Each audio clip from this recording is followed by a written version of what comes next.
સૌથી મોટો સવાલ તો એ છે કે લોકશાહીમાં લોકોને પોતાના પ્રતિનિધિ ચૂંટવાનો અધિકાર છે. આ ભારતીય જનતા પાર્ટીની સરકારે આજે જે જાહેરાતો થઈ છે એ મોટાભાગની નગરપાલિકાઓ અને મહાનગરપાલિકા અને બીજી ચૂંટણીઓ જે આજે જાહેર થઈ છે એ 19 ફેબ્રુઆરી 2018માં યોજાઈ, એટલે કે એમની મુદત ફેબ્રુઆરી 2023માં પૂરી થઈ. 2 વર્ષ સુધી ચૂંટણીઓ ન યોજી, વહીવટદારો મૂક્યા. શેના માટે વહીવટદારો મૂક્યા હતા? વહીવટ કરી, ભ્રષ્ટાચાર કરી અને ભાજપને ફાયદો કરાવવા. આજે રાજ્ય ચૂંટણી પંચ તરફથી જે જાહેરાત કરવામાં આવી ખરેખર નિરાશાજનક છે. એટલા માટે કે હજુ પણ ખેડા જિલ્લા પંચાયતની ચૂંટણી ક્યારે થશે જાહેર કરવામાં નથી આવી. હજુ પણ કેટલીક નગરપાલિકા જેમ કે બોરસદ હોય, સોજિત્રા હોય કે અન્ય નગરપાલિકાઓમાં પણ આજે વહીવટદાર છે, ત્યાં ક્યારે ચૂંટણીઓ થશે એની કોઈ તારીખો જાહેર કરવામાં નથી આવી. 7,000 કરતાં વધારે ગ્રામ પંચાયતોમાં આજે વહીવટદારો છે. એ ગામના લોકોને ક્યારે વહીવટદારોના શાસનમાંથી મુક્તિ મળશે એની કોઈ તારીખો આજે જાહેર કરવામાં નથી આવી. ગુજરાતમાં છેલ્લા કેટલાક દિવસોથી આ ચર્ચાનો વિષય હતો કે સ્થાનિક સ્વરાજની ચૂંટણી ક્યારે આવશે. પણ એ સ્થાનિક સ્વરાજની ચૂંટણીને લઈને ચૂંટણી કમિશનરે ગુજરાતની અંદર જે સ્થાનિક સ્વરાજની ચૂંટણી યોજાવાની તારીખો આજે જાહેર કરી દીધી છે. કેટલાક દિવસોથી આ લોકોની અટકળો હતી, તે અટકળોનો હવે અંત આવ્યો અને અટકળોનો અંત આવ્યા બાદ કયા કયા જિલ્લાઓની અંદર આ ચૂંટણી સ્થાનિક સ્વરાજની યોજાશે અને કેવા રાજકીય દાવપેચ લાગશે તેને લઈને કરીશું આજે ચર્ચા. તો આપ જોઈ રહ્યા છો ન્યૂઝ રૂમ અને આપની સાથે છું કૃણાલાલ. ગુજરાતમાં છેલ્લા કેટલાક દિવસોથી આ જે ચર્ચા હતી એટલે કે સ્થાનિક સ્વરાજની ચૂંટણી ક્યારે આવશે એ ચર્ચાનો આજે અંત આવ્યો અને ચૂંટણી કમિશન દ્વારા આજે પ્રેસ કોન્ફરન્સ કરી આ ચૂંટણીની તારીખો જાહેર કરી અને કઈ કઈ જગ્યાએ ચૂંટણી યોજાવાની છે. તો જૂનાગઢ મહાનગરપાલિકાની સાથે 66 નગરપાલિકા અને 3 તાલુકા પંચાયતોની ચૂંટણી કમિશનરે જાહેરાત કરી દીધી. ફેબ્રુઆરી અંદર આ ચૂંટણી યોજાશે અને આ ચૂંટણીને લઈ અમુક બેઠકો ઉપરની ચૂંટણીની જાહેરાત સરકારે કરી નથી. આમ તો ગ્રામ પંચાયતોની ચૂંટણી આવવાની બધાને રાહ હતી. છેલ્લા 2 વર્ષથી ત્યાં વહીવટદારનું શાસન ચાલે છે, તેને લઈ હવે કોંગ્રેસ આકરા મૂળમાં આવી છે. જેવી ચૂંટણીની જાહેરાત થતાં જે અન્યાય થઈ રહ્યો છે ગુજરાતની જનતા સાથે, કેટલાક વર્ષોથી જે ચૂંટણી યોજાવાની વાત હતી ગ્રામ પંચાયતની તેને 2 વર્ષ જેટલો સમય જતો રહ્યો છે. ત્યાં વહીવટદારનું શાસન છે, લોકોના પ્રશ્નોને કોઈ વાચા નથી આપી રહ્યું, લોકો પીડાઈ રહ્યા છે. ખરેખર ચૂંટણી પંચે તેમની પણ જાહેરાત કરવી જોઈતી હતી. હવે 2 ધારી નીતિથી કોંગ્રેસ હવે એક્શનમાં આવ્યું છે અને જેવી ચૂંટણીની જાહેરાત થતાં કોંગ્રેસના પ્રમુખ એટલે કે શક્તિસિંહ ગોહિલ જે પ્રતિક્રિયા આપી તે પણ એકવાર સાંભળો.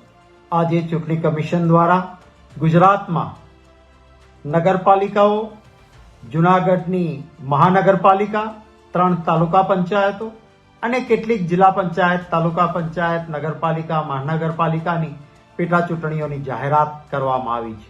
કોંગ્રેસ પક્ષ આ જાહેરાતોને આવકારે છે. સૌથી મોટો સવાલ તો એ છે કે લોકશાહીમાં લોકોને પોતાના પ્રતિનિધિ ચૂંટવાનો અધિકાર છે. આ ભારતીય જનતા પાર્ટીની સરકારે આજે જે જાહેરાતો થઈ છે એ મોટાભાગની નગરપાલિકાઓ અને મહાનગરપાલિકા અને બીજી ચૂંટણીઓ જે આજે જાહેર થઈ છે એ 19 ફેબ્રુઆરી 2018માં યોજાઈ હતી, એટલે કે એમની મુદત ફેબ્રુઆરી 2023માં પૂરી થઈ ગઈ. 2 વર્ષ સુધી ચૂંટણીઓ ન યોજી, વહીવટદારો મૂક્યા. શેના માટે વહીવટદારો મૂક્યા હતા?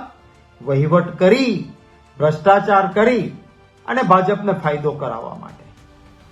આ કોઈ સંજોગોમાં ન ચાલે. આ લોકશાહી માટે કલંકિત ઘટના હતી. અમે અમારી તૈયારીઓ આ નગરપાલિકાઓની, મહાનગરપાલિકાની, તાલુકા પંચાયત, જિલ્લા પંચાયતની કરી છે. મને વિશ્વાસ છે લોકોના આશીર્વાદ, પ્રેમ અને મતોથી કોંગ્રેસ પક્ષ મજબૂતી સાથે આ ચૂંટણીઓમાં સારા પરિણામો મેળવશે. આખરે આ જે નગરો છે, નગર એટલે નળ, ગટર અને રસ્તા સારા હોય એ નગર કહેવાય. પણ એક પણ જગ્યાએ નગરપાલિકામાં નજર દોડાવીએ કે મહાનગરપાલિકામાં જઈએ તો નળ ગટર કે રસ્તાનું ઠેકાણું નથી. ભય મુક્ત ભ્રષ્ટાચાર થાય છે અને પરિણામે લોકોની સ્થાનિક પ્રાથમિક જરૂરિયાતો એ પૂરી કરવાની જવાબદારી એ સ્થાનિક સ્વરાજ સંસ્થાઓની છે, એ નથી. સરકારનો એવો કેવો વહીવટ કે નગરપાલિકા ઇલેક્ટ્રિસિટી બિલ ના ભરી શકે, કર્મચારીઓના પગાર ન થઈ શકે, અને આવો ગેરવહીવટ તો ભૂતકાળમાં ક્યારેય નહોતો. હું જરૂર આજના આ પ્રસંગે મારા વહાલા ગુજરાતીઓને પણ વિનંતી કરીશ કે આપ પણ આ બધી પરિસ્થિતિના સાચા દર્શક અને સાક્ષી અને સહન કરતા છો, ત્યારે કોંગ્રેસ પક્ષને આપના તરફથી પણ પૂરતી મદદ મળે એવી વિનંતી કરું છું.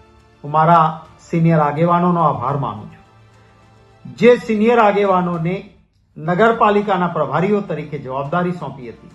એમણે પોતપોતાના વિસ્તારમાં જઈને ખૂબ સારું કામ કર્યું છે. નગરોમાં અમારા સંગઠનને મજબૂત બનાવવા માટેનો પ્રયત્ન કર્યો છે. લોકોના પ્રશ્નોને ઉજાગર કર્યા છે. આવતા દિવસોમાં લોક પ્રશ્નો માટે સતત લડતા રહીને લોકોના આશીર્વાદથી સત્તા મળે તો સેવાની સાધના કરીને લોકોનું કામ કરીશું. આજની જાહેર થયેલી આ તમામ ચૂંટણીઓને ફરી વખત આવકારીને કોંગ્રેસ પક્ષ પહેલેથી તૈયારી આ બાબતની શરૂ કરીને બેઠો છે. અમે જરૂર પૂરતા પ્રયત્નો સાથે મજબૂતીથી આગામી ચૂંટણીઓમાં ભારતીય જનતા પાર્ટીના ભ્રષ્ટાચાર, ગેરવહીવટ, અણઆવડત સામે મજબૂતીથી લડીશું. કેટલીક જગ્યાએ સીધું દેખાતું હતું કે ભારતીય જનતા પાર્ટી હારી જશે. ધાનેરા મતદાર યાદી પ્રસિદ્ધિ થઈ ગઈ એટલે ચૂંટણી પ્રક્રિયા શરૂ થઈ ગઈ કહેવાય. શા માટે ભાઈ છેલ્લી ઘડીએ ધાનેરાને તમે બાદ કરી દીધું? કોઈ પણ નવો જિલ્લો બને તો લોકોના સાથે સંવાદ કરીને બનાવવો જોઈએ. વિવાદ શા માટે થાય? બનાસકાંઠા માત્ર રાજકીય રીતે વિભાજન કર્યું, એના બદલે લોકો સાથે ડાયલોગ કરી અને જિલ્લાઓ બનાવ્યા હોત તો આ વિવાદ ન થાય. સરદાર વલ્લભભાઈ પટેલ એમનું જન્મસ્થાન કરમસદને આણંદમાં ભેળવતા પહેલા સ્થાનિક લોકો સાથે વાત કરવાની જરૂર હતી. સરદાર સાહેબના જન્મસ્થળનું નામ ન રહે ન ચાલે. કાં તો મહાનગરપાલિકાનું નામ કરમસદ આપવું જોઈતું હતું, અથવા કરમસદ જ્યારે ઈચ્છતું ન હોય કે અમારે મહાનગરપાલિકામાં નથી જવું ત્યારે જબરજસ્તીથી એને લઈ જવાની જરૂર નહોતી.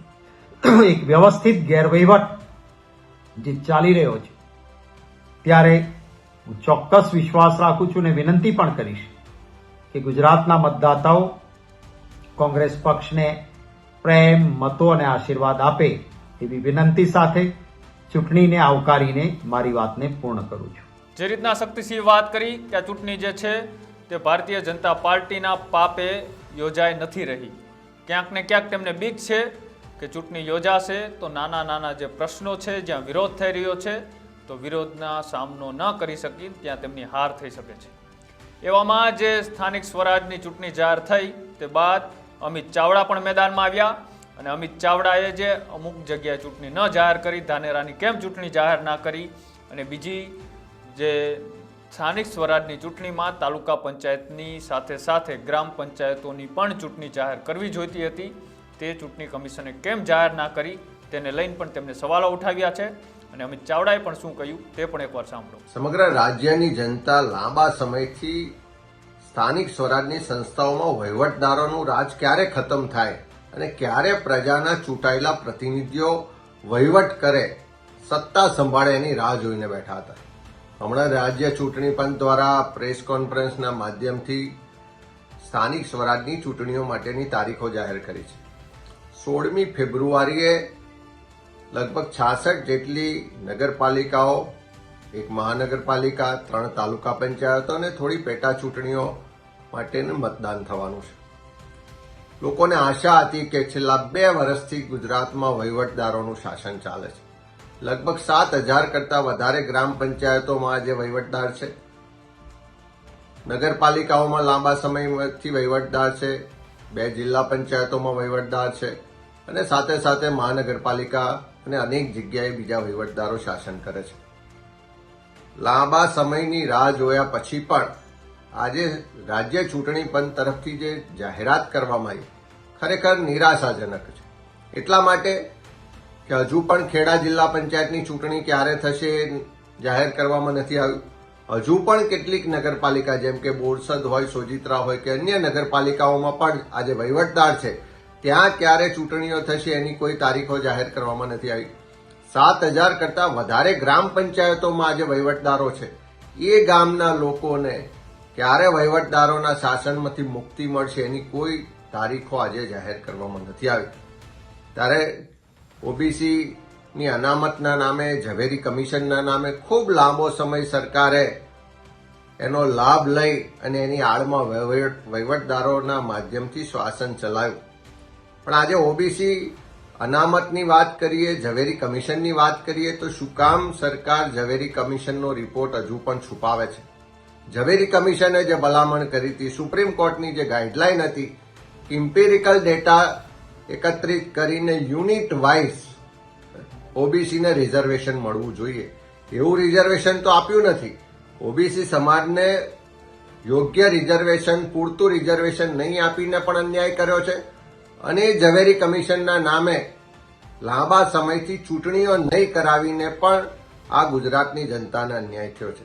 ત્યારે મોડા પણ 66 નગરપાલિકા, 1 મહાનગરપાલિકા ને 3 તાલુકા પંચાયતની ચૂંટણી જાહેર થઈ છે.